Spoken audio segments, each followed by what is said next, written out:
Hi, my name is Fran, and this is my first knitting podcast.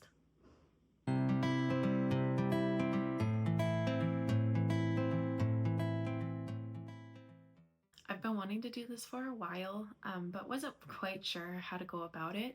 I started looking at some podcasts of people that I like to watch, and I went back to look at like their very first podcast for a few of them, and one of them said, this is by a thread knits. It said something about how it was never going to be perfect, and if she keeps waiting for it to be perfect, she's never going to start. So this is me putting something out there and just starting.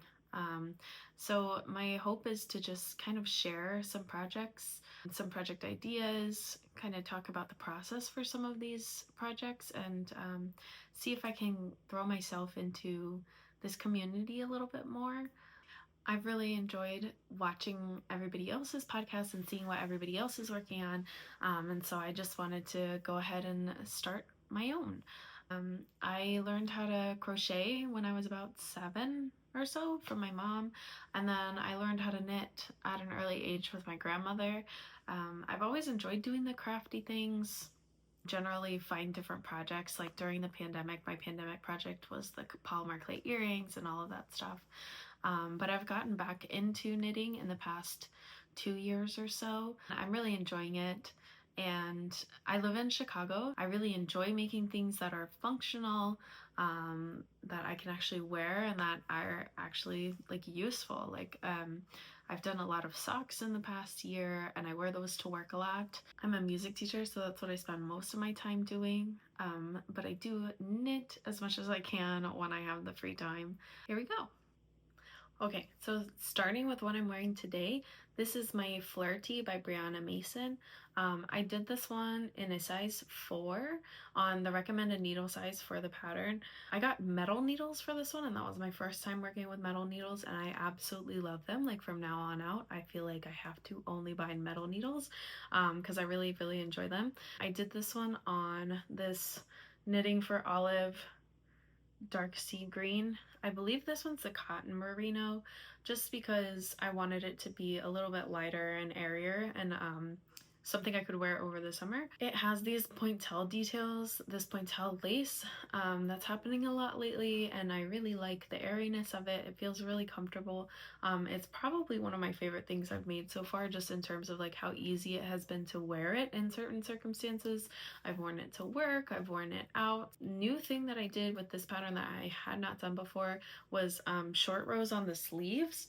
So it has you pick up the stitches for the sleeves, and you pick up all of the stitches, but then you're working German short rows and kind of making like a sleeve cap, and then that eventually comes around to fully meet, and then you continue straight on.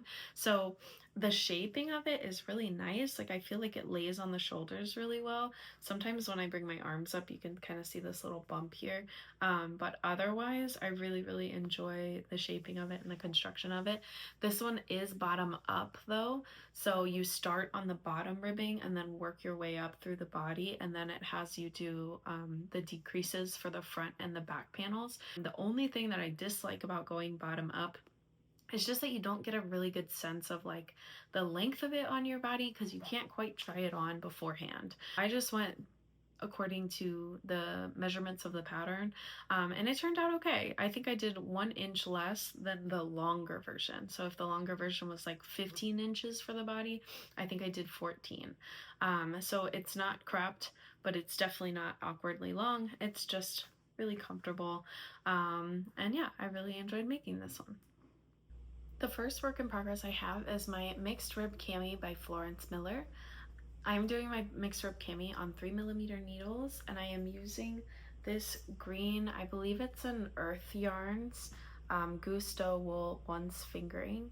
I'm not sure which one exactly is the title, but it's the Once Fingering. It says Gusto Wool on it. It's this really lovely green. I've really been enjoying greens this summer, maybe a little too much. All of my projects are green. This has been a really nice yarn to work with. I bought 2 skeins and each skein was about $14. So this project total of 2 skeins isn't too bad for what I've spent on it. It has you start on the back panel, which is basically just this big rectangle. So it starts from here and then it just works down and down and down, and you do the back panel. And then the front panel, you pick up stitches for the shoulders here, and then it has you increase. And then once you've got the front and the back panel, it has you join in the round. So you can see from where I joined in the round, I've got about 6 decreases. I think I'm gonna go for 8. That's what I saw somebody do on the projects page for Ravelry. So I'm gonna go for 8 decreases and then try it on, see how I feel about it, and then go from there. But yeah, so far I've really enjoyed this project. I really like the pattern and how it looks, because eventually it's gonna get kind of stretched out. So I really like the pattern and how it looks. The ribbing is really easy to memorize. Easy to memorize, but not quite mindless level. So I've used one skein so far, and then it's been abandoned a little bit for the past couple weeks. I'm trying to decide if it's worth really pushing and getting it done so that maybe I can wear it in the next week or so. We've had some really, really warm weeks, but I think it's about to get cold pretty soon. So I'm not sure if it's worth trying to finish this out for this summer, but it'll definitely be around for next summer. I also have these little frocks on the ends of my needles as my stitch stoppers. They are so cute. Anytime I have the opportunity to buy like a little knick-knack that I absolutely do not need, I'm going to. The other thing is I've been keeping this in my little project bag that my mom made for me. It kind of cinches up and it has these little cats on it. It's adorable and it brings me a lot of joy. One of my works in progress is a Sophie shawl by Petite Knit. I have seen these patterns for a while, and I actually bought this yarn a long time ago with the intention to make a Sophie shawl. I just bought it like right as the warm weather started coming, so I abandoned it because I didn't want to work with thick wool. But now that it's supposedly going to be getting a little bit cooler soon, I started working on it. So I'm making it out of this Originally Lovely purple. I believe it says the color is Royalty. I don't know if that's correct. Yeah, it's really fluffy and I think it's going to be really, really warm. I'm very excited. This is what I have so far. So it looks like a long pointy triangle, which is exactly what it is. So the Sophie shawl basically starts here at like the end, and then you do increases every 6 rows. This one right now is my dedicated reading project. So since it's garter stitch, so I'm just working knit stitches back and forth with occasional increases. It's been pretty easy to kind of read in the meantime. As a side note, what I'm reading is a book called Hello Beautiful by Ann Napolitano. I saw it recommended by someone else. It is not the kind of book that I have been reading lately. I've been reading all like thriller and mystery kind of books, but I saw this one recommended by somebody and I just went for it without really reading anything about it. I'm about 200 pages in, so I think my Kindle says like 40% of the way in. I like it so far. It's a lot of drama and a lot of big feelings, but I do like it. That's what I've been reading while I've been working on that. Another side note, here's my Kindle and my Kindle case. I used a stone knits pattern, I believe, and I just did it like a sock and then added a little ribbing, and it's my little pouch for my Kindle. So the Sophie shawl does ask for a DK weight yarn, and I'm using an Aran weight yarn. So this is on 5.5mm needles, so just slightly larger than the recommended 5mm needles. I have 3 skeins of this yarn, so I was thinking originally that I would just use 1.5 and kind of weigh it and then start decreasing for the other side. But now I think I'm just gonna aim for the width of the larger size and then start decreasing wherever that is. I should have enough yarn, but I'm still kind of trying to decide how big I want this to be. I really do want it to be more of a scarf than a shawl situation. It's working out pretty quickly, and I am excited to wrap my face in this and attempt to keep myself warm this winter. For my last work in progress that I want to share today, I have my Esther sweater by Petite Knit. First and foremost, I have this bag that I bought from Knitting Nelly, and I absolutely love it. Again, I'm always buying the knickknacks and anything to make this craft just that much more fun for me. So I really like this like quilty star detail. It's really sturdy, and it holds a lot. So that's been really nice. My Esther sweater by Petite Knit. I just did the bind off for the bottom ribbing today, so it doesn't have any needles on it right now. So this is the front. Again, just did the bind off on the bottom. And then this is the back. This one starts up here at the back neck, and it makes kind of like a trapezoid shape, so you work increases and increases until you have the full width of the back. Once you have that trapezoid in the back, you kind of pick up stitches along this back part on each side. So you pick up stitches and then knit kind of these panels that go towards the front, and then they eventually come together in the front right here. So once they come together, you just continue with the front panel, and then once the front and the back panels are equal length, you combine in the round, and it makes this sleeve like this. I'm pretty sure this is called a drop shoulder construction. That's the sleeve opening, and then again, this is what it looks like. I've really enjoyed making this pattern. The kind of design is done with just combinations of like moss stitch and then just pearls in the middle of these diamonds here. It gets easier to memorize the more you go. Like by the time I was joined in the body, it was pretty easy to kind of memorize and then just check the chart every once in a while. So that was really nice. I'm making my Esther sweater out of Juniper Moon Farms Organic Patagonia. So Juniper Moon Farms Patagonia Organic Merino, I believe is the name. This is in the color Sand Dollar, so it's kind of like a beigey, kind of wheat looking color. And then I'm holding it with Knitting for Olive Soft Silk Mohair in the color Soft Rose. So when I put these together, it still looks kind of wheat-ish. I think the color Sand Dollar is pretty accurate, but the pink held with it kind of gives it a little bit of a pink hue, especially in the sunlight, and just kind of brightens it up a little bit. So I've really liked this combination. I used this combination of yarns for my Yoon sweater, I believe it's called. It's EUN, but I did it in the Patagonia color Juniper, the soft silk mohair, petroleum green, I believe. So those two held together is what I did for my Yoon sweater.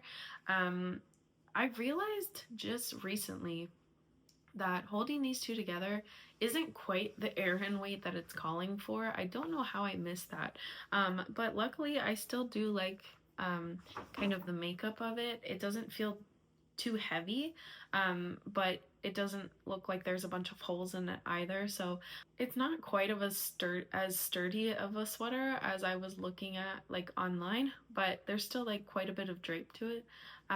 But I am really happy with how it's coming out so far. I really like the colors, and I don't feel like it's see-through in any way or anything like that. I just thought I would try it on really briefly over what I'm already wearing. Right now it looks real bumpy just because it hasn't been blocked yet, but I'm pretty happy with the length of it. This is what I have so far of my Esther sweater. So I have a couple project ideas that I could use some advice on if you have any to give. So the first thing I have is I bought this kind of impulsively, but I bought this Juniper Moon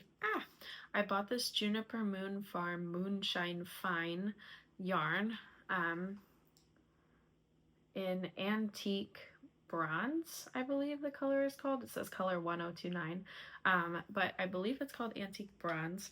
And as soon as I saw it, I feel like I just had to have it. It is so soft.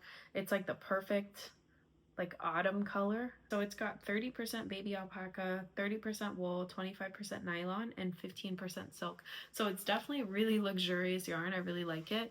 I bought 3 skeins of this. So about 1200 meters. I'm trying to decide what I want to do with it. So I really like the Marielle blouse, and I was thinking maybe I could buy a soft silk mohair and then hold that with this one for the Marielle blouse. I'm not sure if I would have enough yarn to do that, but that's something I'm interested in. The only thing is that because the Marielle blouse also is pointel, I just did something with pointel, and I would like to do something a little bit different. I was considering doing the Brady loop sweater by Other Loops. This past spring, I did a pattern by Other Loops that I really liked. It was the lacy loop tee. So I really, really like those patterns. And I saw somebody in a yarn store and I didn't talk to them because they looked really focused on what they were doing. But they were wearing the Brady loop sweater and it looked beautiful, like just having like that cable that comes up across the arm and then across the back and then down the other arm. I thought it was so beautiful. So that's another option of maybe holding this with something to make that sweater. But yeah, I really like this yarn. If you have any suggestions or ideas on things that might fit for this one, I would really appreciate it. Another fall plan I have that I'm trying to figure out is some sort of colorwork sweater. Last year I made the cotton grass jumper by Saskia & Co. I really liked the colorwork. I thought it was beautiful. I really enjoyed making it. I was not quite proficient on German short rows yet. I didn't really know what all was going on. Somehow I got the short rows that go like they go across like the center of my body to like the center of my back. So instead of being on the front or the back, they're kind of like off.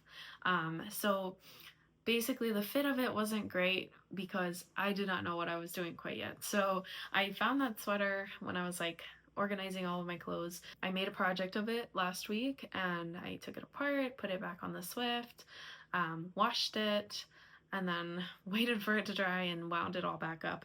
So I have about 550 grams of this like chocolate Cascade 220. It's superwash. And then I have a little under 200 grams of this cream color. I think it's called a cream color. I don't have the labels anymore. I was considering doing another colorwork sweater like the Lumi pullover by Sari Nordland. I've been looking at that one for a while. I think it's really pretty. The other option I was looking at is the Nordic Bloom cardigan by Caitlin Hunter. I think it's really beautiful. I have enough yarn for it, so I think that that's going to be what I do with this yarn, but I'm not entirely sure. So if you have another suggestion on a colorwork sweater that you really enjoyed making, I would love to hear it. Yeah, so these two. Thank you so much for joining me. I hope you had a project that you were able to work on.